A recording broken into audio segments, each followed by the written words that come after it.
കശാപ്പ് നിരോധനത്തിനെതിരെ ഉറച്ച നിലപാടെടുത്ത കേരള മുഖ്യമന്ത്രിക്ക് കേരളം കടന്നും ജനപിന്തുണ. തമിഴ്നാട്ടിലും കർണാടകയിലും പിണറായിയെ പിന്തുണച്ച് ജനങ്ങൾ ഒന്നാകെ സോഷ്യൽ മീഡിയയിൽ രംഗത്ത് വന്നിരിക്കുകയാണ്. നട്ടെല്ലുള്ള മുഖ്യമന്ത്രിയെ വേണമെന്ന ട്വീറ്റുകളുടെ പ്രവാഹമാണ് ഇപ്പോൾ.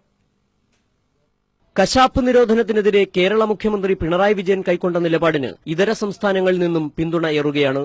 ട്വിറ്ററിലും മറ്റ് സോഷ്യൽ മീഡിയകളിലും പിണറായിയെ പ്രശംസിച്ചുകൊണ്ടുള്ള കമന്റുകൾ തന്നെ ഇതിനുദാഹരണം. അങ്ങയെപ്പോലുള്ള നട്ടെല്ലുറപ്പുള്ള ഒരു മുഖ്യമന്ത്രിയെയാണ് ഞങ്ങൾക്ക് ആവശ്യമെന്ന് കർണാടകത്തിൽ നിന്നും ഒരു ട്വീറ്റ്. ഞങ്ങളുടെ നാട്ടിൽ ഒരു മുഖ്യമന്ത്രിയില്ല, താങ്കൾക്ക് ഞങ്ങളുടെ നാട്ടിലെ അധിക ചുമതല വഹിക്കാമോ എന്ന് ഒരു തമിഴ്നാട്ടുകാരന്റെ ട്വീറ്റ്. പിണറായിയെ പ്രകീർത്തിച്ച് ട്വീറ്റ് ചെയ്തവരിൽ IIT പ്രൊഫസർ മുതൽ സ്കൂൾ വിദ്യാർത്ഥിനി വരെയുണ്ട്. തലൈവനെ താങ്കൾ തമിഴ്നാട്ടിലേക്ക് വരൂ എന്ന് ആവശ്യപ്പെടുന്നുമുണ്ട് ചിലർ. Pinarayi you are A rock star comrade എന്ന് മറ്റൊരു ടെക്കി വാചകം.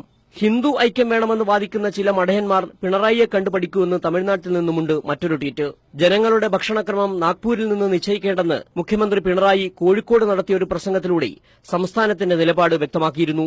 വിഷയത്തിൽ മറ്റു സംസ്ഥാനങ്ങളിലെ മുഖ്യമന്ത്രിമാരുടെ യോഗം വിളിക്കാൻ തീരുമാനിച്ചതും പിണറായിയുടെ ജനപിന്തുണ വർദ്ധിപ്പിച്ചു. കേന്ദ്ര സർക്കാർ സംസ്ഥാനങ്ങളുടെ അധികാരത്തിലേക്കും ജനങ്ങളുടെ അടുക്കളയിലേക്കും വരെ കടന്നുവരുമ്പോൾ ദേശവ്യാപകമായി പ്രതിഷേധമുയർന്നുവരും എന്നതിന് തെളിവാകുകയാണ് പിണറായി അനുകൂല ട്വീറ്റുകൾ. News desk.